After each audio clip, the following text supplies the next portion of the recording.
আজকে সকালের জলখাবারে আমি গাজরের পরোটা বানিয়েছিলাম, তাই সেই রেসিপিটা তোমাদের সাথে শেয়ার করছি। এটা বানাতে সবার প্রথমে খোসা ছাড়িয়ে নেওয়া গাজরগুলোকে ধুয়ে একটা গ্রেটারের সাহায্যে গ্রেট করে নেব।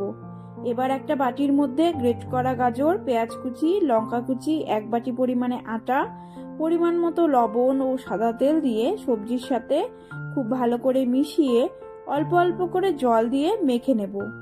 মাখা হয়ে গেলে ছোট ছোট লেচি কেটে নেব।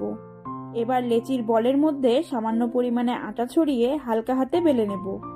এবার পরোটাগুলো ভাজার জন্য গ্যাসে একটা ফ্রাইং প্যান গরম করে তার উপর পরোটা দিয়ে ভালো করে ভেজে উল্টিয়ে অপর পাশও ভালো করে ভেজে নিয়ে চারপাশ দিয়ে অল্প পরিমাণে রিফাইন তেল দিয়ে উল্টে পাল্টে একটু সময় নিয়ে ভেজে নামিয়ে গরম গরম পরিবেশন করুন গাজরের পরোটা।